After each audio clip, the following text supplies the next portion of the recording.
welcome back to Skirmish Miniature Gaming. It's Luke here, and I'm finally getting the Beast of Chaos review / faction focus out for you guys. I know it's been a one that people have wanted to have out for a while because they're one of the new popular warbands. Managed to get it out at the end of all of these reviews for the new wave to come out. I've also got Zinch Arcanites to cover, which I will do eventually. But these new ones have come along quicker than I thought, to be honest, so it'll be in the mix somewhere. But we've got Beast of Chaos now. I'll let you know my thoughts. I want to try and keep this as short as I can. Otherwise, if you're new to the channel, folks, I'm doing reviews and faction focuses for every faction that's come out for Warcry. So subscribe to the channel if you're new to check all that out. I'm doing battle reports all week long. And for each battle report I release more or less, there's an extra game up on our Patreon page for our members only. So if you want to join up, to get access to all that extra content, please do and show your love. Otherwise, let's get into this one for the Beast of Chaos. Your fighter options should be above me here as always. So you've got the Gauls and Ungauls. They're kind of like your generic fighters, if you like, your swarm option. Ungaul Raiders are like the ones with the bows. The cheaper option, the Gauls are the next level up. The next level up after that is your Bestie Gauls. These are your bigger Gauls with heavy armour, dual axes, that kind of thing.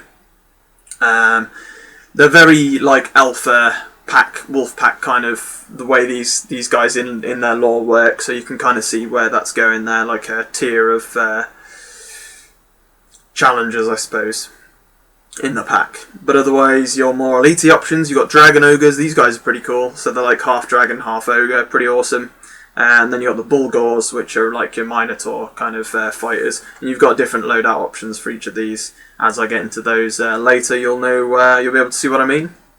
Otherwise, above me here, you've got the ability options for Beast of Chaos. There's a double that can be used universally for any of the fighters. For Brayherd Ambush. So a fighter can use this ability only if it is the first battle round. This fighter can make a bonus move action of a number of inches equal to the value of this ability. So quite handy, gets them forward a bit, especially with your bigger fighters who might not have as much movement. Gives you that extra bit of movement if you have a, you know, excuse me. And it's not half rounding up either, it's the whole of the value, so I think that's quite nice really for a double. If you have a value of 6 on the dice, that's a bonus move of 6, as far as I can see there. Like a bonus move action, number of inches equal to the value, yeah, that's really nice. Double for Blood Gorge. Fighter can use this ability only if an enemy fighter has been taken down by an attack action made by them this activation. Remove a number of damage points allocated to this fighter equal to the value of this ability. It is a double, so it could be quite handy. Obviously you have to kill an enemy fighter to do it, and you have to have a good value on the double to be able to make use of it. But it could be very handy.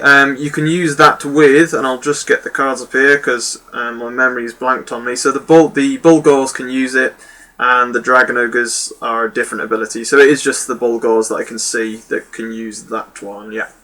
Other than that, so quite a cool one for them to use. Not amazing though, to be honest. A double for Rip, Gore and Tear. This is for your leaders, so all of your leaders can use this one. A fighter can use this ability only if an enemy fighter has been taken down by an attack action made by them this activation. This fighter makes a bonus move action or bonus attack action. That's better. Typical for Beast of Chaos. I love what GW have finally done with this one to make it a bit different for a leader. Because in normal Age of Sigmar, the leaders are very kind of self-centered, except for maybe I think the Great Bray Shaman, possibly, but they're usually quite self-centered, and that goes with the lore, because they're always trying to fight for themselves to become the new leader of the pack, if you like. I'm not sure what the specific names for each thing are, but yeah, I think that's pretty awesome actually. And in terms of gameplay sense, bonus move or attack after you've killed something, pretty awesome. And the leaders in this warband are always going to be better, going to be high damage output, because they're very attack based, this warband. Triple for Bestial Charge. Now I'm pretty sure the Bestie Gauls get this, and I want to say yeah, just the Bestie Gauls. So pretty cool, unique one for them. For a triple, Until the end of this fighter's activation, the next time this fighter finishes a move action within an inch of an enemy fighter, pick a visible enemy fighter within an inch of this fighter, allocate a number of damage points equal to the value of the ability. We've obviously seen this ported across pretty much every new warband, and pretty close to anyway. If it's not, it's some sort of shield bash after a move action. They're okay. They can. I do approve of these. They're very situational, but once again, I hate that GW have been so lazy and kind of not, bothered throwing in some additional abilities here and there just to mix it up a bit, because you've got so many of these abilities ported across different factions. But there we go. Triple for volley of arrows. This will be for your Ungor raiders with the bows. Add one to the attack's characteristic of attack actions made by this fighter, this activation, that target an enemy fighter more than 3 inches away. So essentially it's so it's the whole activation, so it's Onslaught but for your bows. So obviously Onslaught has been fact in Warcry, so you can't use Onslaught on anything that's above a 3-inch range. So I can understand why they've given that to the bows, just helps them out a little bit. Could be good in certain situations, if you've got 2 volleys of arrows, certainly could be good to have +1 attack, it could be used certainly. Always more chance of crits when you've got more dice in there in Warcry, so definitely worth trying out. This quad ability is for the Dragon Ogres, so only those guys can use it as far as I'm aware, but we'll go through the cards again actually in a moment. Bring down the storm. Pick a 1 visible enemy fighter within 20 inches of this fighter. Roll 1 dice on a 2+, allocate a number of damage points to that fighter equal to the value of this ability. So a pretty big range. It has to be visible though, so obviously you can't pick somebody who's hiding away, which is a shame. That would be ridiculous. But and the only problem with it obviously is that there's the really awful chance you could roll a 1 because it's on a 2+. But then you do dish out damage points equal to the value of the ability. So if you've got it's only going to be handy if you've got enough of a value to warrant using it to just automatically take out an enemy fighter. It's not the best, to be honest, but in certain situations, I'm going to put it out there, it could be quite strong. So it means you have to take one of the immorality options for a Dragon Ogre, etc.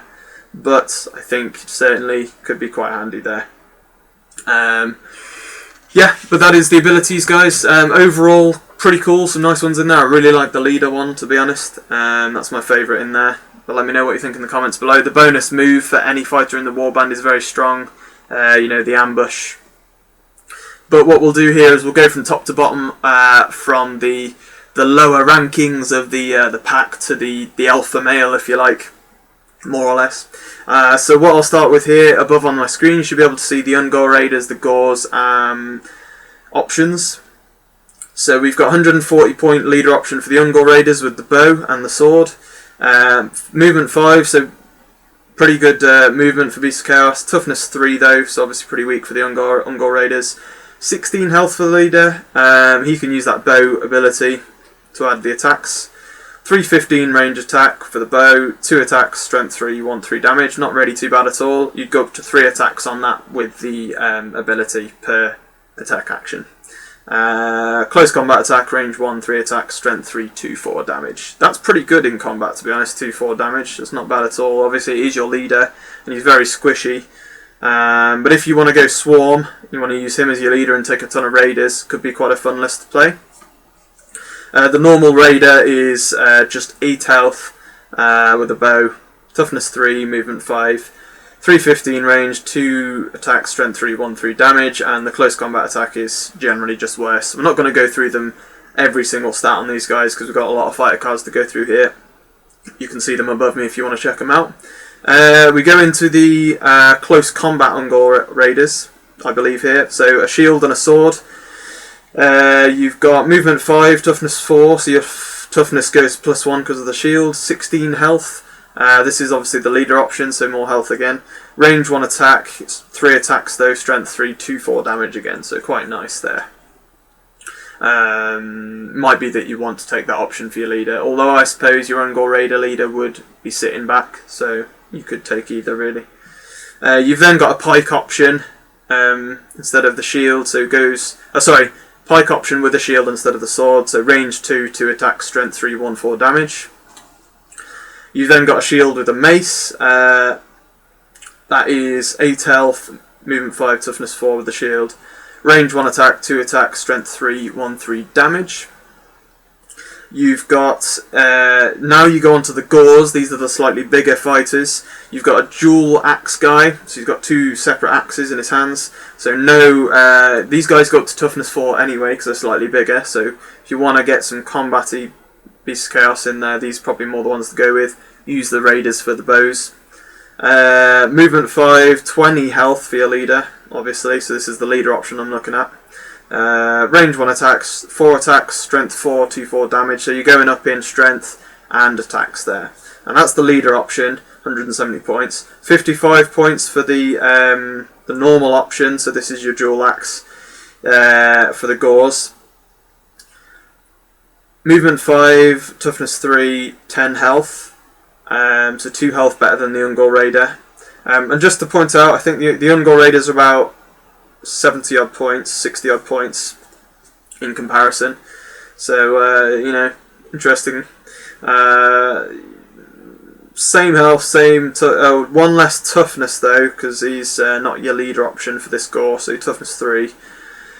Range 1 attack, 3 attack, strength 3, 1/3 damage, so not as good there, to be fair. So it's an interesting one as to whether you choose the Ungol Raiders or the Gores, to be honest. You've then got the one in kind of the black armour and shield with axe, 65 points, movement 5, toughness 4 because of the shield, 10 health, range 1 attack, 2 attacks, strength 3, 1/3 damage.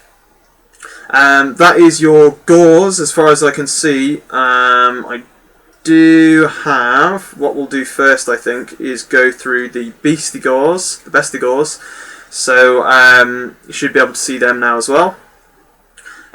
So the leader option for the Bestie Gores, these are the kind of like the, what do you call them, the Omega of the pack. You know, you've kind of got the Dragon Ogres and the Bull Gores at the top of the pack, and the heroes, so like your Great Bray Shamans, etc. But your Bestie Gores are your top fighters, your elite fighters. Movement 5, 185 points for the leader, toughness 4 because you've got the heavier armour and it's your leader, 22 health. Range 1 attacks, 4 attacks, strength 4, 2/5 damage. Nasty stuff for that leader option. Expensive, but is going to do some damage for you and pretty tough. The normal Bestie Gore is 115 points, toughness 4, 12 health, so 2 health more than the Gore, and 4 more than the Ungol Raider. Range 1 attack, 3 attacks, strength 4, 2/4 damage. Bestie Gores are nice, to be fair. If you want to go more elite, they look pretty good, to be fair. Pretty nasty stuff. That is your Bestie Gore options. There's only a couple there, leader and the normal dual axe Bestie Gore. But going into your Bull Gores, these are the big Minotaurs, if you like. You've got the leader option with the dual kind of scythe slash axe. I know you can get a Doom Bull in as a hero option in Age of Sigmar, but I don't think that's the Doom Bull. The Doom Bull's a bit bigger, I believe, or at least different option. I think, correct me if I'm wrong, this one could be the Doom Bull, but I think it's just more or less the leader of, with a dual axe, of the Bull Gore options, but let me know, because I could be right there. Movement 5, toughness 4, 35 health for this leader. Movement 1, range 1 on the attack, 3 attacks, strength 5, 3/8 damage, and obviously the Bull Gores have that ability where they can heal after eating something. 3/8 damage though, ouch, that's getting up to like Rat Ogre levels there, they could be pretty nasty. 250 points for the leader, that's not bad at all really for what you get in there. Quarter of your warband though. 245 points for the other leader option, because they've got 2 leader options here, which is why I don't think it's the Doom Bull, but once again, not sure on that. This guy's kind of got like the dual weapons, so movement 5, toughness 4, 35 health again, range 1 attack, 5 attacks, strength 5, 2/5 damage though, that's insane. I think I'd probably take that one over the other, but then it depends. If you onslaught the other fighter, then he improves, so it depends what you're going for there. Just, you know, have a think about it, I suppose. Then you're going on to the normal Bull Gores, so these are the generic options. You've got one with the dual axe. 190 points, movement 5, toughness 4, 30 health, so 5 less health than the leaders. That's pretty good, really, considering it's not your leader. Range 1 attack, 2 attacks, strength 5, 3/6 damage. Nice damage output, really, for a non-leader model. That's pretty nasty. 190 points for the dual hand option. 30 health again, toughness 4. Range 1 attack, 4 attacks, strength 5, 2/4 damage. So both nice options. Just go with whatever you suit your game plan better, and maybe whichever suits the opponent you're playing against, I suppose, the opponent's faction. That is all of the Bulgor options, so 2 leader options in there as well, which is interesting. Dragon Ogres, there are 3 options for these, you should see above me as well. But these don't have a leader option, the Dragon Ogres. They don't. They just have 3 different weapon outfits, gear options. So 195 points for all 3 options, so you're just picking the weapon you want to go with, really. Movement 6, these are slightly faster as well, because they're kind of like your cavalry almost. They're not actually cavalry, to be fair, they don't have that unit type. It's the kind of more for their faction is. They obviously have access to that quad ability, you know, deal damage depending on the value of the quad. Not too bad ability at all. Toughness 4, 30 health, quite nice health again for a non-leader option. Range 1 attack, 3 attacks, strength 4, 3/6 damage, nasty damage there. The next option, so that one was the kind of hammer option, so almost like a big thunder hammer kind of thing going on. The guy with the 2 maces in his hands, movement 6, toughness 4, 30 health, range 1 attack, 5 attacks, strength 4, 2/4 damage. Movement 6 for the last one. This one's the dual kind of I think it's a spear. Can't really tell from the card, to be honest. Maybe like an axe. I can't really see there, to be honest, what that weapon is. But anyway, same stats, but then range 2, so you're getting more range, obviously there. 4 attacks, strength 4, 2/5 damage. Considering you've got range 2, I actually really like that option. You know, especially if you're buffing your attacks, it means you can keep him back to use that quad if you need to. And not have him completely in combat. I like that option. I do indeed. Considering that the other fighters I just mentioned there, other Dragon Ogres, are only strength 4 still. You're getting the longer range there, but you're still same strength. And I think that's quite strong. And it's the same points value, so my choice would be him. Obviously you got... yeah, definitely I think it would be him there. Yeah, looking at these again. I like that option. Let me know what you guys think. That is all the fighter card options. I wanted to run through those fairly quick, so if you want to take a look back at the cards and check out what are your favourites, have a closer look at them, please do. General thoughts on the Warband for Beasts of Chaos. They are a personal favourite of mine. They're quite varied. I would like to be able to get hold of a Warband to have for the studio. That would be awesome. I have got one of our members actually coming, who is going to be running some Beasts of Chaos, hopefully. He's also going to bring a Seraphon, I believe, but I'm not going to hold people to that because it's just hoping really on that. But yeah, it should be coming with those. So we'll see some Beasts of Chaos on at some point from someone, and I'll be excited to see those, how they play out.